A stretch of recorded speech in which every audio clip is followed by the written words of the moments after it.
दिन के channel 4 news ने इसकी जानकारी दी थी। कौन है ये शख्स जिसके बारे में शक जताया जा रहा है कि वो सीधे तौर पर ट्वीट करता था आईएसआईएस के लिए। बेंगलुरु की कंपनी में कर्मचारी है, 5.5 लाख रुपए सालाना सैलरी, 5,30,000 रुपए सालाना सैलरी, मल्टीनेशनल कंपनी में काम करता है, पेशे से इंजीनियर है, कोलकाता का रहने वाला है। 2012 में बेंगलुरु आया था। कैंपस सिलेक्शन के बाद West Bengal institute of technology में पढ़ाई की है और वहीं से कैंपस सिलेक्शन हुआ। पिता बिजली विभाग में कर्मचारी रह चुके हैं। तो ये वो शख्स है जिसकी तस्वीर हम आपको दिखा रहे हैं। ये वो शख्स है जो कोलकाता में पढ़ाई की इसने और उसके बाद बेंगलोर चला गया जब उसका कैंपस सिलेक्शन हुआ उसके बाद, और पेशे से इंजीनियर, अब आईएसआई का आतंकी। बेंगलुरु पुलिस के जॉइंट सीपी ने कहा है कि आरोपी मेहदी कभी विदेश तो नहीं गया है, लेकिन उसके पास इतनी जानकारियां थीं कि वर्चुअल वर्ल्ड में वो वहीं से ऑपरेट करता था। यहाँ पे एक खुद का एक ट्विटर अकाउंट चलाते हुए इसने अपना ऑपरेशन किया है और ट्विटर के जरिए जो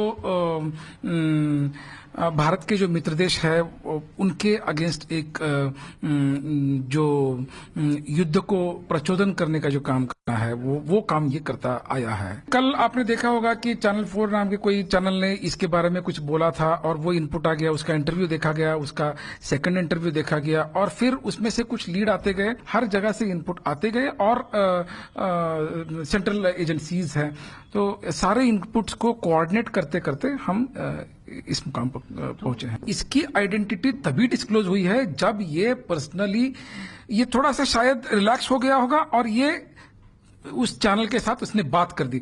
जैसे ही इसने उस चैनल के साथ बात कर दी, इसकी आइडेंटिटी डिस्क्लोज हो गई है। तब तक इसकी आइडेंटिटी डिस्क्लोज होने की संभावना बहुत कम थी।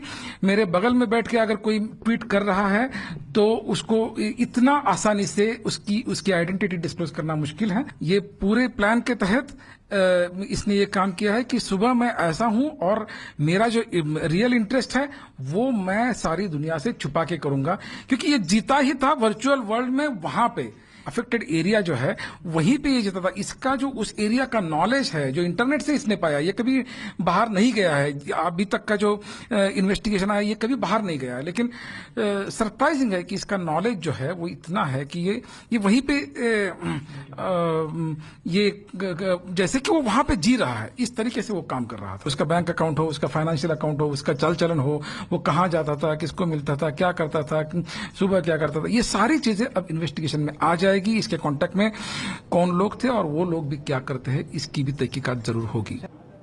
और इस शख्स के बारे में सबसे पहले चैनल 4 न्यूज ने जानकारी दी थी। ब्रिटेन का चैनल 4 न्यूज, उसके मुताबिक आईएसआईएस कनेक्शन को लेकर दावा किया था उसने। उस चैनल से बातचीत में भी मेहदी ने कहा, क्या कुछ कहा वो तो बताएंगे आपको, लेकिन उसमें सबसे पहले खुलासा हुआ था कि मेहदी भारत में रहकर ऑपरेट करता है आईएसआईएस के लिए। मुझे डर है कि मुझे गिरफ्तार करने आएगी पुलिस, वो मुझे मारने की कोशिश भी कर सकती है। पुलिस ऐसा करते वक्त कहेगी कि उस पर हमला करने की कोशिश की गई है पुलिस पर। मैं साफ करना चाहता हूं कि मैं गिरफ्तारी से नहीं डरता। मेरे पास कोई हथियार नहीं है, मैंने कुछ भी गलत नहीं किया है, मैंने किसी को नुकसान नहीं पहुंचाया है, मैंने अपने देश का कोई भी कानून नहीं तोड़ा है, मैंने देश के खिलाफ युद्ध या हिंसा जैसी कोई गतिविधि नहीं की है, मैंने भारत के सहयोगी देशों के खिलाफ भी कोई अपराध नहीं किया है।